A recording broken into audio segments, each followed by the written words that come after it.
शोभा की रसोई में आपका बहुत बहुत स्वागत है।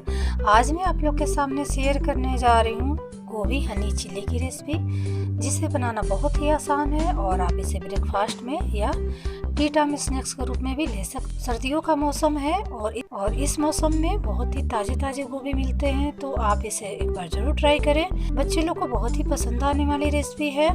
तो इसे हमने किस तरह से बनाया है, हमें किन किन चीज़ों की ज़रूरत है, तो चलिए वीडियो को शुरू करते हैं।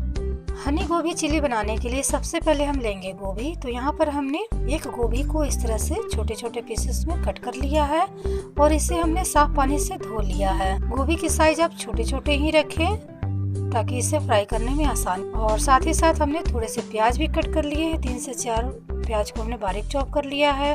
थोड़े से स्प्रिंग ऑनियन है, ग्रीन पार्ट वाले, लहसुन है और अदरक है। अदरक को हमने इस तरह से पतले पतले स्लाइसेस में कट कर लिया है। अब चलते हैं अगले प्रोसेस में। सबसे पहले एक बाउल लेंगे और उसमें हम डालेंगे 6 चम्मच मैदा। क्वांटिटी आप अपने मनपसंद ले सकते हैं, आपके जितनी गोभी है उस हिसाब से आप इसमें मैदा कॉर्नफ्लोर मिला सकते हैं। तो यहाँ पर हमने 6 चम्मच मैदा ले लिया है और इसके बाद इसमें हम 4 चम्मच कॉर्नफ्लोर डालेंगे, जिससे कि गोभी है वो क्रिस्पी बने। 4 चम्मच हमने डाल दिया कॉर्नफ्लोर। अब इसके बाद हम इसमें डालेंगे 2 चम्मच चावल का आटा। चावल का आटा डालने से जो हम इसके पकोड़े बनाएंगे वो बहुत ही क्रिस्पी बनेंगे। यहाँ पर हमने 2 चम्मच चावल का आटा डाल दिया है और अब इसमें हम कुछ मसाले ऐड करेंगे। मसालों में मैंने सबसे पहले लिया है नमक आप अपना स्वाद अनुसार लें। और हल्दी पाउडर हमने लिया है आधा चम्मच। आपको पसंद है तो आप डालिए, नहीं तो स्किप कर दीजिएगा।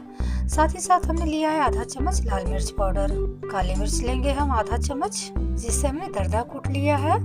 अब हम सारी चीजों को अच्छे से मिक्स कर लेंगे। मसालों को हमने अच्छे से मिक्स कर लिया है और अब इसमें हम थोड़े से पानी ऐड करेंगे और इसका हम पतला घोल तैयार करेंगे। जिस तरह से हम पकोड़े का बैटर तैयार करते हैं उसी तरह से हमें इसका घोल तैयार करना है, नहीं ज्यादा पतला और नहीं ज्यादा गाढ़ा। थोड़े थोड़े पानी दे करके इसका हमने घोल तैयार कर लिया है। यहाँ देख सकते हैं कि इस तरह से हमें घोल चाहिए।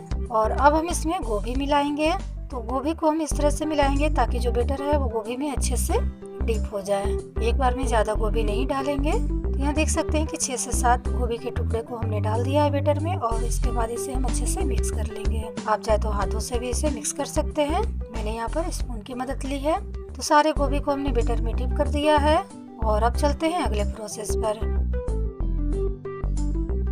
गैस ऑन करके हमने कढ़ाई चढ़ा दिया। कढ़ाई में हमने डाला है रिफाइन ऑयल। रिफाइन ऑयल को हम अच्छे से गर्म होने देंगे। तो यहाँ देख सकते हैं कि रिफाइन ऑयल गर्म हो चुका है। अब हम एक एक पकौड़े को इसमें डालेंगे और इसे हम डीप फ्राई करेंगे। एक बार में जितना कढ़ाई में आता है उतना ही हम इसमें डालेंगे। तो यहाँ पर हमने चम्मच की हेल्प से एक एक पकौड़े को इसमें डाला है और इसे टच नहीं करेंगे जब तक ये नीचे से गोल्डन ब्राउन नहीं हो जाते हैं। गोभी को डाले हुए हमें 2 से 3 मिनट हो चुके हैं और गैस का फ्लेम हमने मीडियम ही रखा था ताकि मीडियम गैस पर अच्छे से गोभी है वो कुक हो जाए। अगर आप तेज आंच रखिएगा तो गोभी का जलने का डर भी होगा और वो अच्छे से कुक भी नहीं होंगे। मीडियम गैस पर ही इसे अच्छे से कुक कीजिए। 2 मिनट हो गए हैं और नीचे से देख सकते हैं कि गोभी है वो अच्छे से क्रिस्पी बन चुके हैं। तो अब हम इसे पलट देंगे और इसे हम चारों तरफ से पलट करके कुक कर लेंगे। कुल मिलाकर के 5 मिनट लग जाते हैं एक बार में पकोड़े बनाने में। तो यहाँ पर देख सकते हैं कि उलटते पलटते पकोड़े को अच्छे से कुक कर लिया है और ये बहुत ही क्रिस्पी बने हैं। आप चाहे तो इसे डबल फ्राई भी कर सकते हैं, लेकिन हमने चावल का आटा डाला था, इससे क्या होगा, पकोड़े बहुत ही क्रिस्पी बनेंगे। तो यहाँ देख सकते हैं कि पकोड़े हैं वो अच्छे से क्रिस्पी हो चुके हैं। अब हम इसे एक छलनी की मदद से निकाल लेंगे और इसे हम टिश्यू पेपर पर रखते जाएंगे। यहाँ सारे पकोड़े को हमने टिश्यू पेपर पर रख लिया है और जो बाकी के पकोड़े हैं उसे भी हम इस तरह से तल लेंगे। तो यहाँ देख सकते हैं कि बाकी के जो पकोड़े हैं वो भी अच्छे से हमने तल लिया है और इसे भी हमने टिश्यू पेपर पर निकाल लिया है।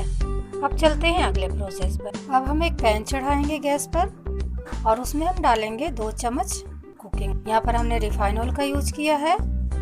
तेल को हम अच्छे से गर्म होने, तेल जैसे ही गर्म होगा हम इसमें डाल देते हैं बारीक कटा हुआ लहसुन। लहसुन को हम 1 मिनट तक भून लेंगे ताकि इसका कच्चापन है वो दूर हो जाए। साथ ही साथ इसमें हम डालेंगे थोड़े से अदरक। तो यहाँ पर चॉप किया हुआ हमने अदरक भी डाल दिया है। आप चाहे तो इस बीच हरी मिर्च भी डाल सकते हैं।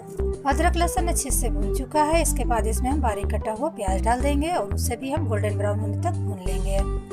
यहाँ देख सकते हैं कि प्याज भी हमारे अच्छे से गोल्डन ब्राउन हो चुके हैं। यहाँ प्याज फ्राई होने के बाद इसमें हम डालेंगे 1 चम्मच बड़ा चम्मच से व्हाइट विनेगर। साथ ही साथ इसमें हम डालेंगे 1 चम्मच सोया सॉस और इसे हम मिक्स कर लेंगे। इस बीच हमने 1 चम्मच टमाटो सॉस भी डाला था, वो वीडियो शूट नहीं हो पाया था। अब इसमें हम डालेंगे 1 चम्मच रेड चिली सॉस और उसे भी हम इसमें मिक्स कर, यहाँ पर हमने रेड चिली सॉस को भी मिक्स कर दिया है और साथ ही साथ इसमें थोड़े से पानी भी ऐड कर देंगे ताकि सॉस है वो अच्छे से कुक हो जाए। सारे सॉसेस को हमने 1 मिनट तक कुक कर लिया है और अब हमने लिया है यहाँ पर 2 चम्मच कॉर्नफ्लोर और इसका हम पतला घोल तैयार कर लेंगे। यहाँ पर हमने 1 कप पानी मिला दिया है इसमें और इसे हमने पतला घोल कर लिया है। अब हम घोल को सॉसेस में डालेंगे और उसे हम अच्छे से मिक्स कर लेंगे। जैसे ही हम कॉर्नफ्लोर का घोल डालेंगे उसे हम लगातार चलाते रहेंगे ताकि ये बहुत ही अच्छे से इसमें मिक्स हो जाए। कॉर्नफ्लोर है बहुत जल्दी गाढ़ा होने लगता है, इसलिए हमें इसका प्रोसेस जल्दी करना है। यहाँ पर हमने कॉर्नफ्लोर मिला दिया है ताकि जो ग्रेवी है वो अच्छे से गाढ़ी बने। यहाँ देख सकते हैं ये ग्रेवी है वो अच्छे से गाढ़ी हो चुकी। अब हम इसमें कुछ मसाले ऐड करेंगे, जैसे कि 1 चम्मच काली मिर्च भुना हुआ और थोड़े से इसमें हम नमक ऐड कर देंगे। वैसे तो सॉसेस में नमक भी होते हैं और हमने पकोड़े में भी नमक डाला था, इसलिए नमक की मात्रा इसमें कम ही रखें। काली मिर्च नमक को हम अच्छे से सॉसेस में मिक्स कर लेंगे। यहाँ सॉसेस देख सकते हैं कि गाढ़े होने लगे हैं। अब इसमें हम थोड़े से फूड कलर ऐड करेंगे ताकि जो ग्रेवी है वो मार्केट स्टाइल में लगे। तो यहाँ पर हमने ऑरेंज कलर के फूड कलर डाल दिए थोड़े से और इसे हम अच्छे से मिक्स कर लेंगे ग्रेवी में। तो यहाँ पर सारे सॉसेस जो है वो गाढ़े हो चुके हैं। अब इसमें हम हनी मिलाएंगे क्योंकि हम गोभी हनी बना रहे हैं। तो यहाँ पर हमने 1 चम्मच हनी का यूज किया, आप कोई भी कंपनी का हनी ले सकते हैं। अब हम हनी को ग्रेवी में मिला देंगे। तो यहाँ देख सकते हैं कि हनी को हमने अच्छे से ग्रेवी में मिला दिया और अब हम इसमें पकोड़े डालेंगे जो हमने गोभी के बनाए हैं। और गोभी के पकोड़े जब इसमें डालें तो आप गैस को ऑफ कर दें और इसे अच्छे से मिक्स कर लें। इस तरह से प्रोसेस कीजिएगा तो चिल्ली है गोभी के वो परफेक्ट क्रिस्पी ही रहेंगे। तो सारे गोभी को हमने सॉसेस में अच्छे से मिक्स कर लिया है। अब इसे हम प्लेट में सर्व करेंगे। तो देख सकते हैं कि कितने क्रिस्पी और कितने यम्मी हमारे गोभी चिली बनकर के तैयार। आप लोग इसे जरूर ट्राई कीजिएगा और इसके ऊपर से हम थोड़े से स्प्रिंग ऑनियन और अदरक और थोड़े से सफेद तिल से गार्निश कर लेंगे ताकि जो इसका स्वाद है और जो इसका लुक है बहुत ही निखर। तो यहाँ हमारा गोभी चिली बनकर के तैयार है। आप लोग इसे जरूर ट्राई कीजिएगा। हमें अपना फीडबैक कमेंट बॉक्स में जरूर दीजिएगा। अगर वीडियो अच्छी लगती है तो लाइक शेयर और सब्सक्राइब जरूर करें। बेल आइकन का घंटी प्रेस कर दे ताकि आने वाली मेरी न्यू वीडियो की नोटिफिकेशन आपको मिलती रहे।